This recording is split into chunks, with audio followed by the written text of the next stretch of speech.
Assalamu alaikum ya talib, bienvenue à toi cher étudiant. Aujourd'hui, étude d'une nouvelle lettre. Donc, comme d'habitude, comment la prononcer, comment l'écrire, qu'est-ce qu'elle signifie, quels sont les mots de vocabulaire que nous allons étudier avec la présence de cette lettre-là. Pour avoir la réponse à toutes ces questions, reste avec moi.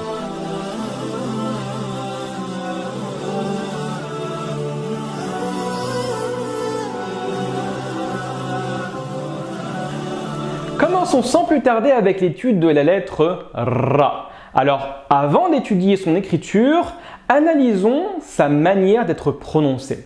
Faites attention de ne pas confondre avec le R français.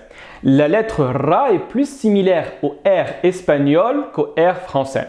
Donc, nous allons dire Ra, Ri et Rou. D'accord? Je répète une fois. Ra, Ri et Rou.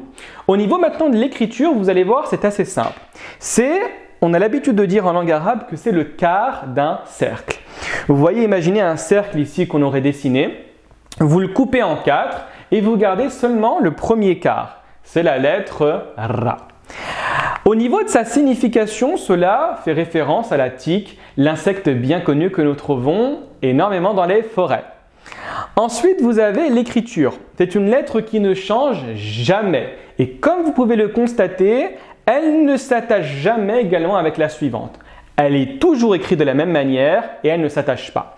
Donc, vous avez ici le Ra dans le terme de Rahaba, d'accord? Donc, elle ne s'attache pas. Ici, le Ra au milieu dans le verbe Jaraha. Et vous avez également le Ra à la fin avec le terme de Darun. Donc, vous voyez bien qu'il n'y a absolument aucun accord avec la lettre précédente et également suivante pour le Darun. Pourquoi? Parce que le alif n'accepte pas le raccord.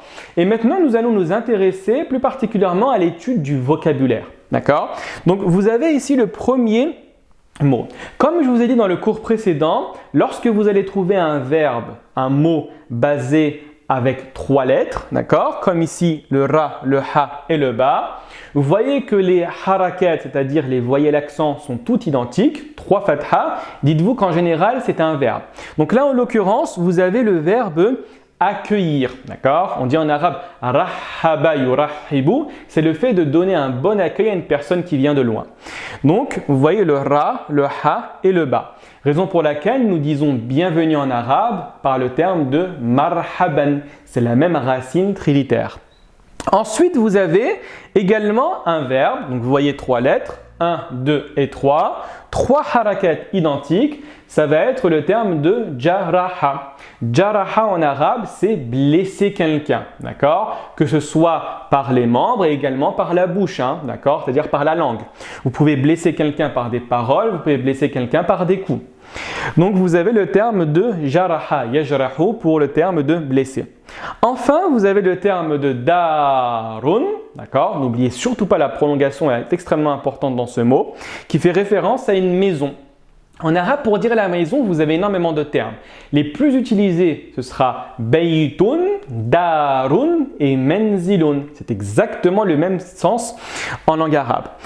La petite particularité du terme de darun, c'est que c'est un mot au féminin. Vous avez absolument aucun signe pour vous dire que ce terme est au féminin. C'est ce qu'on appelle en arabe al-mu'annath al-majazi. C'est-à-dire que vous allez avoir certains mots en arabe qui ne portent pas des signes du féminin, mais qui sont intrinsèquement féminins.